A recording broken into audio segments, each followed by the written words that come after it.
Jadi masuk Pak Wira.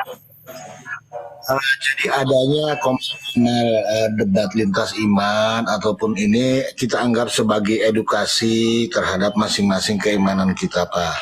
Kami juga hadir di sini dan teman-teman yang ada ya. Itu salah satunya juga untuk membentengi akidah-akidah saudara kami. Ketika ada saudara-saudara kami juga Kristen yang memelintir hadis, ayat. Nah, yang awam kan bisa terjerumus. Itu anak tetangga itu balikin. Jauh. Itu anak tetangga itu. Lagi rame Bang Anak penonton di tetangga itu sini. dibalikin. Penonton hampir 60 orang ini menonton debat hari ini. Saya pakai layar lebar ini. Jadi gitu Pak Wira. Jadi begitu, masalah Pak Wira, ya. keimanan Kami masing-masing di kita, sini Pak. hanya sekedar Oke lah Pak. kita di sini hanya sekedar mengkaji kebenaran. Perkara mau terima nggak ada paksa. Di dalam Islam itu sudah jangan jelas juga dari dibawa dalilnya kebenaran, itu Pak. tidak ada paksaan untuk masuk Islam, tidak ada paksa. Ya, jangan juga dibawa kebenaran. Kita Kalau kebenaran itu harus diambil dari dua sisi gitu. Jadi makanya iya silakan kita kaji lagi. Ayo mulai. saya tidak mau. Karena kebenaran itu Bapak harus diuji. Ya. Jadi kan pembelajarannya kan begitu. Jadi ngapain kita berdebatkan seperti itu gitu. Apakah nggak ada pembelajaran untuk menanamkan pengertian gitu. Harus menyenggol agama lain. Nggak bisa Pak. Begini Abang, karena Abang ini sepertinya tidak menyenangi komal dialog, tetapi nongkrongnya di komal dialog. Nah pertanyaan simpel saya Pak, apakah Anda pernah menegur saudara Anda sendiri? Saudara-saudara, janganlah begitu. Kan di situ tidak ada. Ini namanya penistaan. Pernah Pak? Penistaan agama, menistakan sesembahan orang lain. Coba sekali-kali jalan di sana Bang, jangan tutup mata lah. Pernah Pak, saya teguh karena maaf ya, ini kalau namanya kepercayaan sampai kapanpun nggak bakal ketemu. Ya, ini nih, Anda pernah tegur dia, apa kata mereka? Ini kelas pendeta loh, kenal bom, kenal? Bom itu, bom. Dan Torocoki, kenal? Itu pendeta semua itu. Penghujatannya itu luar biasa. Nah begitu kita naik, kita disepak, dipermainkan, maka kami buka komal. Oke lah, Itu mengkantar mereka bahwa tuduhan mereka itu tidak benar. Oke. Kalau Anda mengatakan wah jangan beginilah, kalau kami terdiam sampai kapan Anda koar-koar? Sampai kapan Anda menyakiti hati umat Islam? Justru Anda sadarlah. Sampai kapan? Nah ini terkadang melempar tangan sembunyi batu. Saya gini loh Pak, saya tidak Terbalik. Lempar batu sembunyi tangan. Terbalik. saya tidak bisa. Saya sekarang di sini. Kau tak kebalik juga, Pak. Ya, kenapa, Pak? Saya kan tidak hadir di komal mereka gitu. Jadi yang hapas kebetulan saya hadir di komal Bapak ini, ya saya kan wajib saya sebagai saya penganut Kristen saya ingatkan. Oke. Kan gitu. Sabar, Pak. Saya mau bertanya dikit aja. Oke, siap. Bapak duduk di sini, saya kurang lebih tidak paham dari awal Anda naik di sini. Karena saya kebetulan baru pulang dari masjid, kebetulan ada pembersihan tadi. Pertanyaan saya, apakah ada pernyataan saudara-saudara di sini mengandung hujatan? Saya tanya Bapak. Ada? Hah? Ada. Tunjukkan yang mana? Yang ketika mereka menyinggung tentang burung gitu.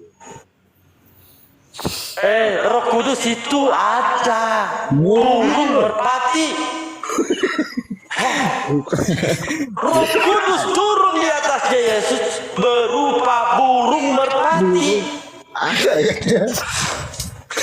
Wala haula wala illa billah. Inna lillahi wa inna ilaihi raji'un. Itu di dalam bebas saudara. Tertulis seperti itu burung.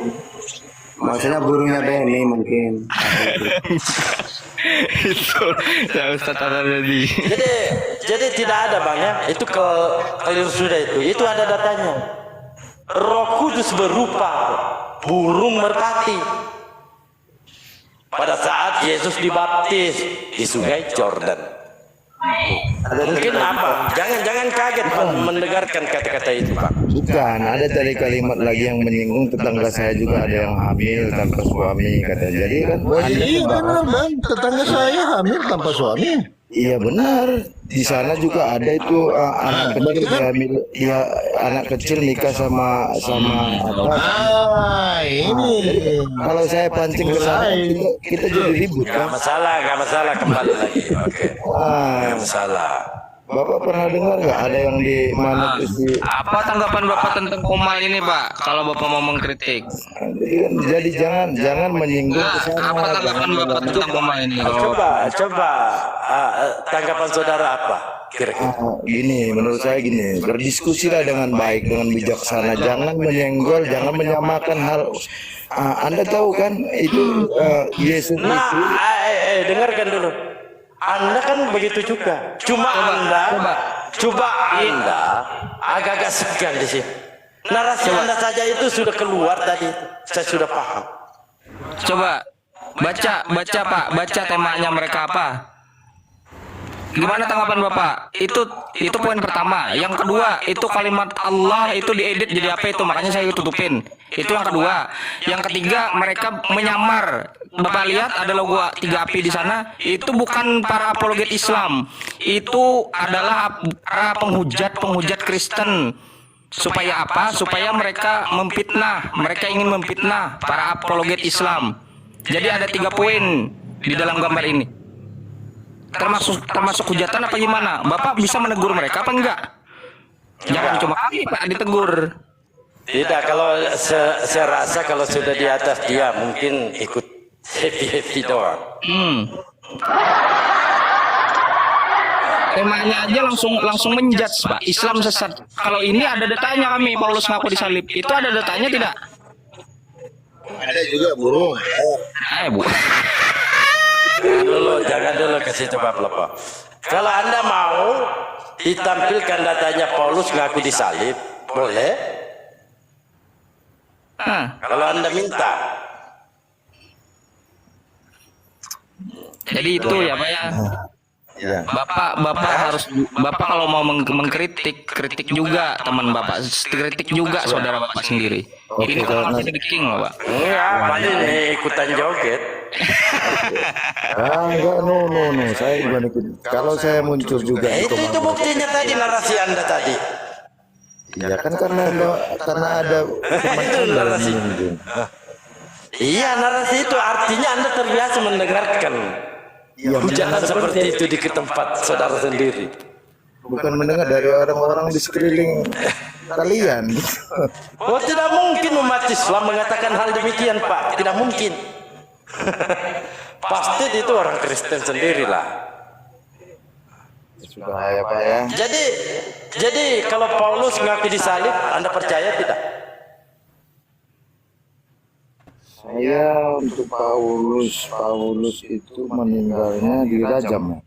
Saya nggak bertanya meninggalnya, dia mau meninggalnya jatuh gimana, nggak ada urusan di situ.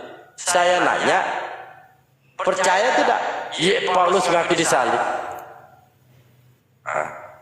Saya tidak pernah baca itu, jadi saya nggak bisa klarifikasi masalah itu. Ini dia kawan-kawan Kristen.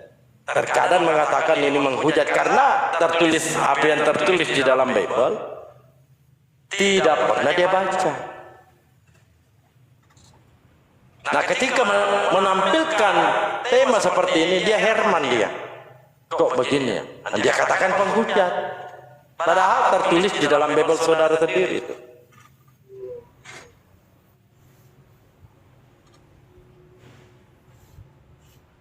Maksud saya kan begini Pak, artinya Begini lagi, ayo. pernyataan dari Paulus mengaku disalib ini seharusnya yang membahas ini teologi Kristen, bukan dari Muslim gitu. Bukan. Saya nggak ada urusan di situ, mau teologi, cocologi, tipologi, nggak ada Jadi urusan. kan materi Bapak itu tidak ada gitu. Masa materi Bapak Dan ini komal dialog, biar jadi tema, biar kita dialog itu maksudnya. oke lah dilanjut lah ya, yang penting Ya, saya hanya memberikan masukan seperti itu aja, mohonlah. Ya, ada gunanya gitu Pak. saya mau beri masukan, sampai memberi kemasukan saya pengeluaran ya. Ya, silakan.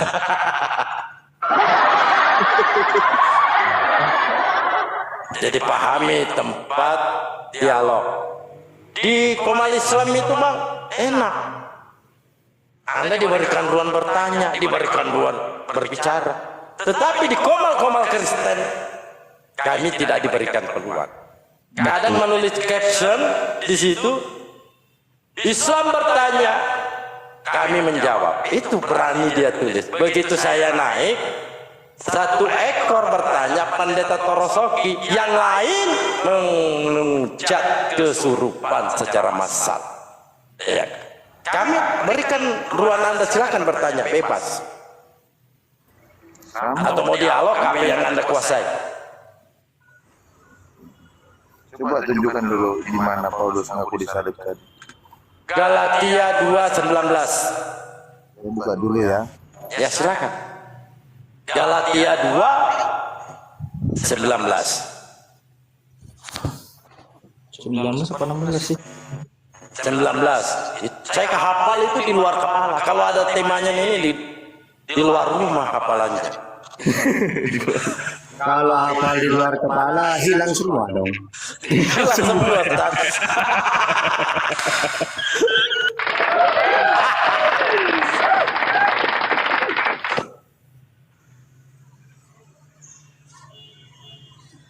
Nah ini bisa dikomparkan. Pak, mana dia? Banwira. Di Galatia 3:13. Paulus di situ mati. Enggak, kok bisa jadi masalah? Tadi kan saya menyontohkan. Jadi ketika Allah menciptakan itu gak harus ada proses suami istri. Bisa dengan berfirman, jadilah cakrawala, maka cakrawala jadi. Sama seperti pesulap itu. Nah, memang saya tahu orang yang buat sulap itu biasanya burung gitu loh. Saya contohkan, bim sulabim, jadilah burung. Bermasalah ternyata. Bapak Silakan Banwira. banyak Bapak membacanya separuh. Kok separuh? Apa ya di situ? Coba dibaca dari atas. Iya. Apa Saya katanya sudah di situ? disalibkan Apa kata bersama Yesus? dengan Ada Paulus di situ, dengan Pak? Kristus. Artinya Apa kan kata Paulus? bukan secara badaniah yang dia disalibkan. Coba ayat-ayat dari atas Anda baca. Aku telah mati karena hukum Taurat. Betul apa tidak? Aku telah mati karena hukum Taurat. Bunyinya agak ada kesamaan dengan Galatia 3:13. Jadi begini, Coba baca di atasnya. Aku telah mati karena hukum Taurat. ya.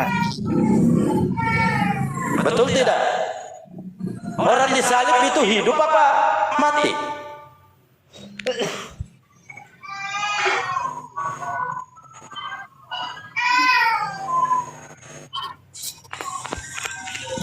Itu apa itu Pak Pelopo? Galatia. Ya.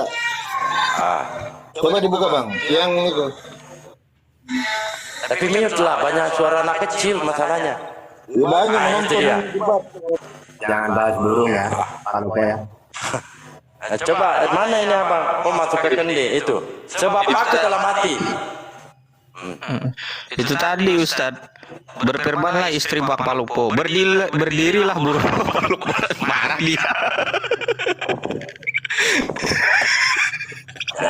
Jangan Ini Ya. ada korelasi Galatia 3:13 sebenarnya nih. Iya itu saya maksud. sebab Paulus di sini ngakui mati juga, sebab aku telah mati. oleh hukum Taurat, untuk hukum Taurat, supaya aku hidup untuk Allah dengan Kristus. Namun aku hidup, tetapi bukan bagi aku sendiri yang hidup, melainkan Kristus yang hidup di dalam aku. Nah, ini terbalik lagi nanti di ini Bang, 1 Korintus 4:15. Justru Paulus yang ada di dalam diri Yesus. Kebalik-balik ini barang ini. Kembali-balik, pusing kita. Herman. Izin. Silakan Bang Wira. Jadi izinnya Pak. Jadi kalau kami orang Kristen, kami itu membaca itu bukan seperti ini Budi, bukan begitu. Kami itu meresapi apa makna dari semua itu. Ada apa tafsiran? Apakah makna yang disampaikan di situ? Bukan yang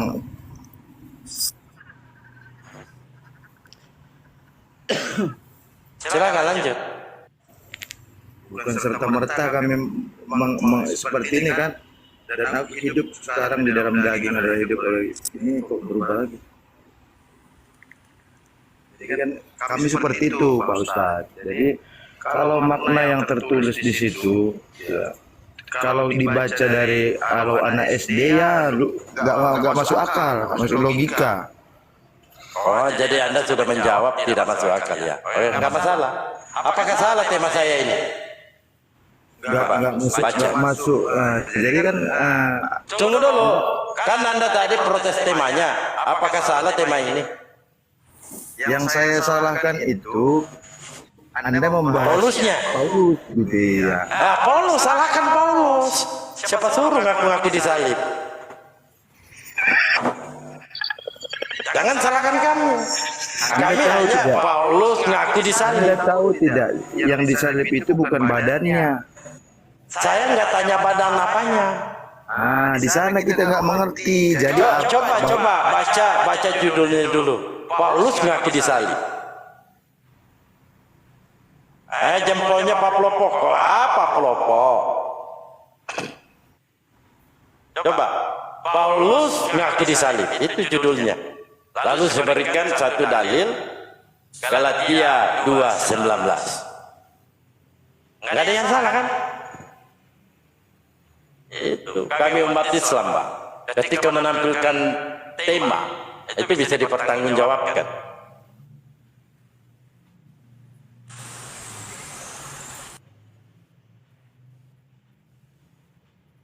Mana? Bantu dong, Sangken. Bantu kawanmu itu. Paulus ngaku disalib. Gimana ceritanya ini? Siapa sih yang benarnya yang dikutuk ini? Jadi Paulus ini kan kesaksiannya Paulus. Paulus itu dahulunya adalah dia itu pembunuh. Siapa yang nanya itu? Ya, yang dimaksud di sini aku telah disalib adalah hidup lamanya Paulus. Saya pun juga setiap hari ini disalib karena menahan hawa nafsuku. Itu disalib itu dagingku yang disalib. Apa definisikan coba menurut Anda berdua, definisikan coba makna disalib. Disalib itu menurut Anda. Nah, lebih kacau ini. Saya pikir Paulus saja yang ngaku disalib. Ternyata ini juga ini ngaku disalib. Ini Bang Dalbo. Tambah lagi. Bang Dalbo, Anda memaknai tulisan itu hanya dari makna Anda sendiri. Anda tidak mengerti secara. Saya tidak memaknakan ayat ini, brother. Tidak. Anda yang ngaku-ngaku. Saya disalib juga. Sejak kapan ente disalib? Masalahnya jangan aku begitu. Karena di situ Anda tidak paham. Aduh.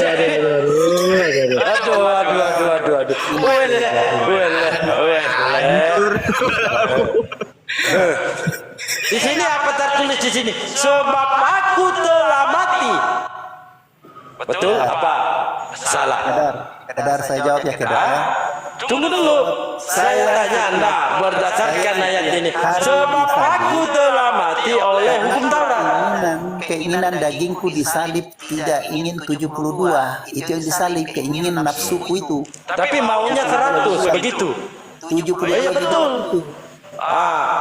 Dia menolak 72 bidadari. Dengarkan dengarkan.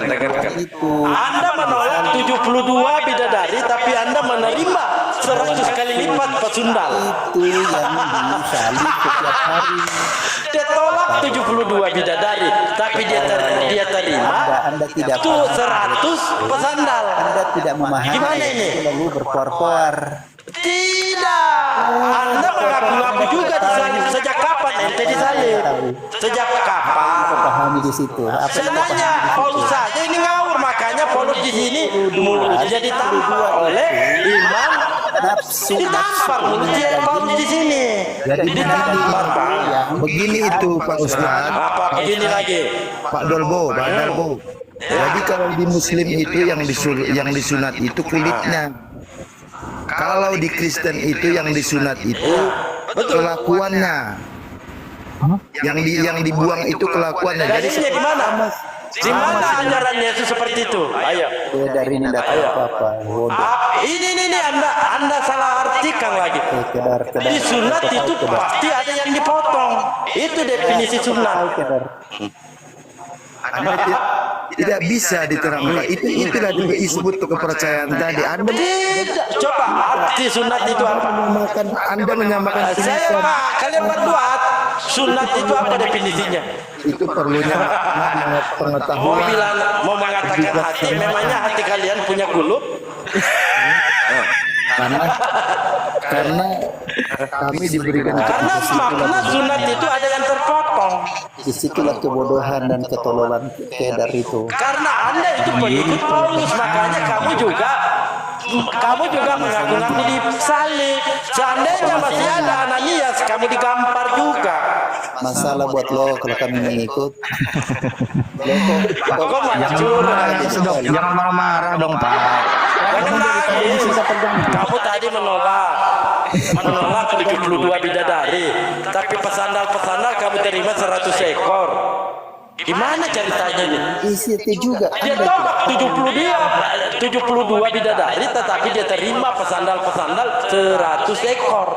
Kedar Dalilnya di mana? Di Matius 19:29. baca salib dulu. YTL-nya. Kedar. Itu dia. Anda akan diberikan 100 kali lipat Kedar jangan kemana-mana. istri Kedar. di surga. Siapa yang pertama kali yang masuk dalam kerajaan surga? Pesundul-pesindil. Makanya berlomba-lomba lah. Karena ada ayatnya, coba kamu buka baca.